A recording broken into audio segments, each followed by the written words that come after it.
नमस्कार, न्यूज 18 देख रहे हैं। आपके साथ मैं हूं कंचन डोगरा नेगी। इस वक्त की बड़ी खबर आपको बताते हैं। यूक्रेन में फंसे भारतीयों को लाने के लिए, सकुशल लाने के लिए भारत उनको लाया जा रहा है और शाम तक विमान के भारत आने की खबरें हैं। रोमानिया के बुखारेस्ट से ये बड़ी खबर, जहां बड़ी संख्या में भारतीय छात्र जो हैं वो सरकार की ओर से भेजे गए विशेष विमान में बैठ चुके हैं और इन स्टूडेंट्स ने मदद के लिए भारत सरकार का धन्यवाद कहा है। ये तस्वीरें आपके सामने है रोमानिया से, पड़ोसी देश यूक्रेन का, जहां पर ये फ्लाइट के अंदर की तस्वीरें आप देख रहे हैं। बुखारेस्ट रोमानिया में इस समय फ्लाइट के अंदर ये स्टूडेंट मौजूद, जहां पर बड़ी संख्या में उत्तराखंड, उत्तर प्रदेश के भी स्टूडेंट्स हैं।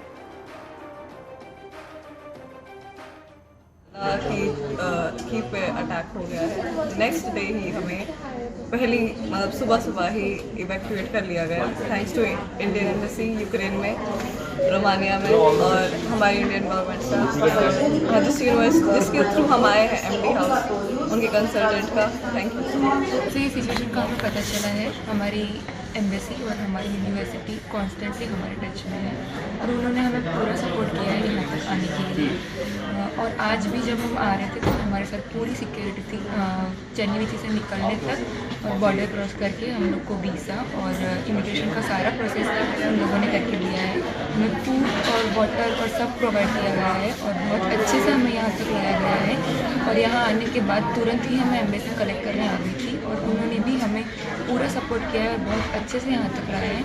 तो thanks to our embassy and our government and our university. परसों जो सीसीएस की बैठक हुई थी प्रधानमंत्री जी की अध्यक्षता में, उसी समय प्रधानमंत्री जी ने फैसला किया है उन सबको लाएंगे और भारत सरकार अपने खर्च पर उनको वापस लाएगी। और ऐसा नहीं है कि सीसीएस की मीटिंग होने के बाद उनको भारत लाने का सिलसिला प्रारंभ हुआ। उसके कई दिन पहले ही प्रधानमंत्री जी ने स्पष्ट रूप से कहा था कि उनके लाने की व्यवस्था की जाए। कई लोग आ भी चुके थे पहले। यूक्रेन गवर्नमेंट, यूक्रेन के विदेश मंत्री से भी, हमारे विदेश मंत्री ने भी बात की है।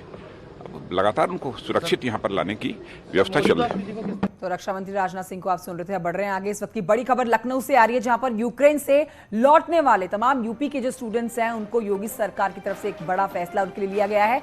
यूपी सरकार छात्रों को दिल्ली से घर पहुंचाने का खर्चा उठाएगी। हम आपको बता दें कि यूपी के कई शहरों के छात्र यूक्रेन में मेडिकल की पढ़ाई के लिए गए हुए थे और जैसे ही आज ये विमान दिल्ली आएगा, उसके बाद वहां से जो आगे की तरफ रवानगी होगी उत्तर प्रदेश के स्टूडेंट्स की, वहां योगी सरकार ने बड़ी जिम्मेदारी उठाते हुए इन स्टूडेंट्स को घर तक पहुंचाने का ये बड़ा फैसला किया है, जिसमें पूरा खर्चा योगी सरकार उठाएगी। अनामिका सिंह मेरी सहयोगी और जानकारी के साथ इस खबर पर मौजूद हैं। अनामिका सिंह, शाम तक हम दिखा रहे हैं वो फ्लाइट जिसके अंदर, रोमानिया के अंदर जो ये फ्लाइट खड़ी है, इसके अंदर स्टूडेंट्स बैठ चुके हैं। शाम तक ये विमान दिल्ली पहुंचेगा और आगे जो यूपी के जो स्टूडेंट्स इस फ्लाइट में मौजूद होंगे उनका सारा खर्चा योगी सरकार उठाएगी। देखिए, यही ऐलान किया गया यूपी सरकार की ओर से। यूपी सरकार लगातार भारतीय दूतावास जो है यूक्रेन के भीतर, वहां से टच में है और लगातार जानकारी भी ले रही है कि उत्तर प्रदेश के कुल कितने स्टूडेंट्स हैं जो इस विमान के जरिए शाम तक दिल्ली पहुंचने वाले हैं। दिल्ली पहुंचने के बाद यूपी के अलग अलग जिलों से जो स्टूडेंट्स हैं जो वहां रहकर मेडिकल की पढ़ाई कर रहे थे, उनको उनके गांव तक, उनके शहर तक, उनके गंतव्य तक यूपी सरकार की ओर से पहुंचाया जाएगा। व्यवस्था की जाएगी ऐसी, क्योंकि बहुत सारे फैमिलीज ऐसी हैं जो उनको रिसीव करने दिल्ली पहुंच रही है, लेकिन कुछ बच्चे ऐसे भी हैं जिनके परिवार के लोग नहीं पहुंच पा रहे हैं। उनको आश्वस्त किया गया है कि उनको परेशान होने की जरूरत नहीं है। उनके बच्चों को उनके गंतव्य तक, उनके गांव तक सुरक्षित यूपी सरकार की ओर से पहुंचा दिया जाएगा। हालांकि इसके पहले भी यूपी सरकार लगातार इस बात का पता लगा रही है अपने नोडल अधिकारी के जरिए कि यूक्रेन में अभी और कितने स्टूडेंट्स हैं जो वहां पर है और कितनों को वहां से लाया जा रहा है। तो यानी कि प्रयास यूपी सरकार की ओर से ये है कि जो भी मदद। ठीक है अनामिका सिंह, शुक्रिया आपका इस जानकारी के लिए। नजर बनाए रखिए आप इस खबर के ऊपर। अब आगे बढ़ते हैं, अपने बताते हैं अपने दर्शकों को कि अभी भी बहुत से भारतीय जो हैं वो यूक्रेन में फंसे हैं और उन्हें सकुशल लाने की जो कोशिशें हैं वो लगातार जारी हैं। विदेश मंत्रालय यूक्रेन में फंसे लोगों से लगातार संपर्क में है। यूक्रेन में फंसे हुए छात्रों को निकालने के लिए हर संभव कोशिश की जा रही है और इसी बीच कुछ स्टूडेंट्स का विशेष विमान द्वारा भारत लाया जाने का भी अब ये जो फैसला है हम आपको बता रहे हैं। इसमें से एक मेरठ का भी स्टूडेंट है और उसका नाम है आधार रस्तोगी।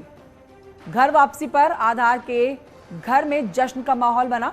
आधार के घर वालों ने सरकार का शुक्रिया अदा किया है। पता चला। मैं यूक्रेन में मेडिकल MBBS की पढ़ाई करने के लिए गया था। यहाँ पे 24th को मैं आया। गवर्नमेंट, हाँ, thank you government for helping me for giving the advisories on time. मेरा बेटा यूक्रेन से आया, मुझे तो बहुत अच्छा लग रहा है क्योंकि हम लोग कम से कम 20-25 दिन से न्यूज़ देख देख के टेंशन में थे। मतलब गवर्नमेंट की हेल्प है और आज भी मोदी जी, जिससे बच्चे वहाँ फंसे हुए हैं, मोदी जी वहाँ जो रशिया के प्रेसिडेंट हैं उनके टच में भी है और बाकी यूक्रेन के उसमें भी टच में है। बच्चे हर हालत में आ जाएंगे, इतना हमें ये पता है। तो यूक्रेन में फंसे हुए मेडिकल की पढ़ाई कर रहे भारतीय छात्र लगातार सरकार से मदद की गुहार लगा रहे हैं। कुछ स्टूडेंट्स ने सोशल मीडिया के जरिए सरकार से मदद मांगी है। ऐसे ही 2 स्टूडेंट्स रायबरेली के असद कुरैशी और सीतापुर के मोहम्मद फैज ने भी सोशल मीडिया पर संदेश भेजकर प्रदेश और केंद्र सरकार से मदद की गुहार लगाई है। और मैं यूक्रेन के जयपुर स्टेट मेडिकल इंस्टीट्यूट में 4th ईयर स्टूडेंट हूँ। और इंडियन गवर्नमेंट से हम लोग ये आग्रह करना चाहते हैं कि किसी भी तरीके से हम लोग को यहाँ से निकाला जाए। हम लोग कल का सूरज देख पाए ना देख पाए कोई भरोसा नहीं। तो बस इंडियन एम्बेसी ने तो हम लोग को प्रॉमिस किया है कि हम लोग को सेफली निकालेंगे, बट कब निकालेंगे ये अभी नहीं पता है। अभी हालांकि स्टार्ट कर दिया गया है, कुछ कॉलेज की बस निकल चुकी जाके। तो इस काम में जितनी जल्दी हो सके हम लोग के घर वालों को भी सुकून मिल सके और हम लोग को भी सुकून मिल सके। तो आप देख ले रहे हैं हम लोग यहाँ बंकर में हैं और 10-15 लोग हम लोग यहाँ पे खाने का सामान वगैरह लेके चले आए थे 2-3 दिन पहले और इसी में है। मेरा नाम मोहम्मद फैज खान है। मैं उत्तर प्रदेश से बिलोंग करता हूँ और मैं यहाँ यूक्रेन में फंसा हुआ हूँ। मेरे सारे दोस्त फंसे हुए हैं और ना तो यहाँ पे फ्लाइटें चल रही हैं ना कुछ है। सब रशिया वालों ने कब्जा कर लिया है। तो हमें उत्तर प्रदेश सरकार और इंडिया सरकार से गुजारिश है कि किसी तरीके से कोई मदद दे हमें और यहाँ से हमें निकालें। क्योंकि और हमारे बहुत सारे दोस्त लोग तो वहाँ एयरपोर्ट पे ही फंसे पड़े हैं, ना उनको खाने को मिल रहा है ना कुछ।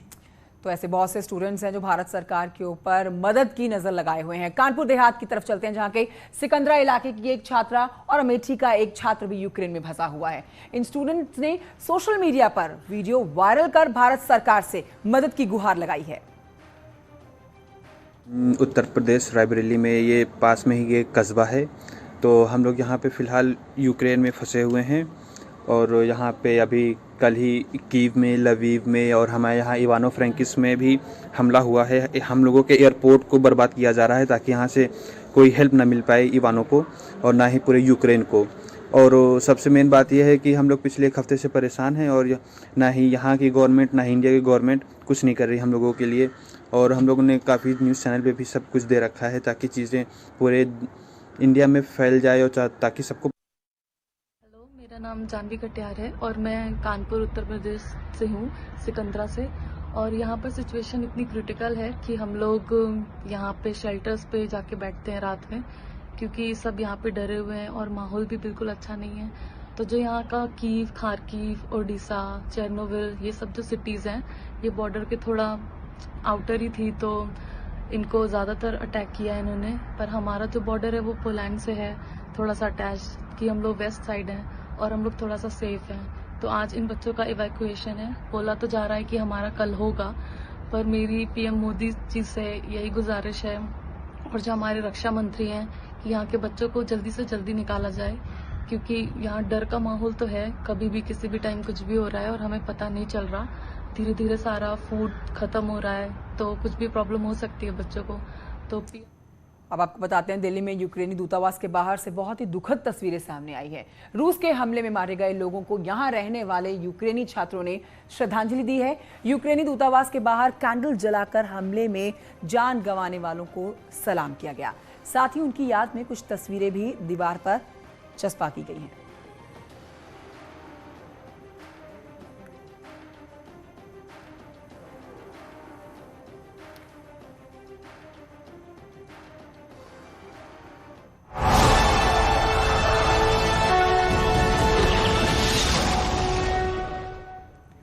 उत्तर प्रदेश के महासंग्राम की अब बात करते हैं। केंद्रीय मंत्री अनुराग ठाकुर ने डिंपल यादव के जंग वाले बयान पर पलटवार किया। उन्होंने डिंपल यादव को संत समाज और यूपी की जनता से माफी मांगने को कहा है। बता दें आपको, कल कौशाम्बी के सिराथू में डिंपल यादव ने CM योगी के भगवा रंग के कपड़ों को लेकर एक विवादित बयान दिया था।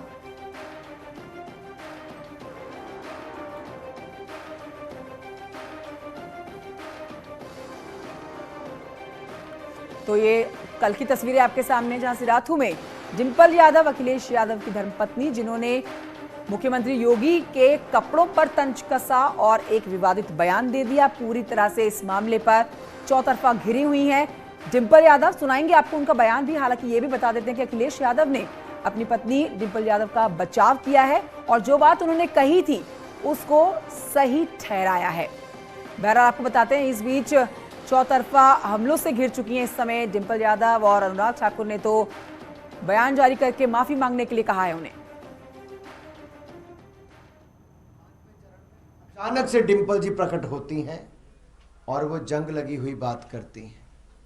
इस पे मेरी दो बातें हैं।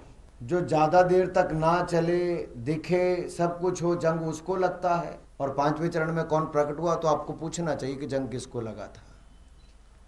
और दूसरा, भगवा रंग का अपमान, मुझे लगता है ज्ञान की बहुत कमी है।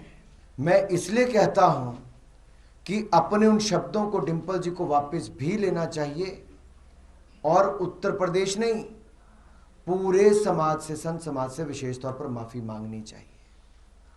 उत्तर प्रदेश की जनता से तो मांगनी ही चाहिए, क्योंकि योगी आदित्यनाथ जी 325 सीटें जीतकर, ये बताइए कि जंग का रंग क्या होता है। जब जंग लग जाता है लोहे में, इंजन की बात हो रही है तो लोहा ही इस्तेमाल होता है इंजन बनने में। जंग का रंग क्या होता है? हाँ, कौन सा रंग होता है जंग का?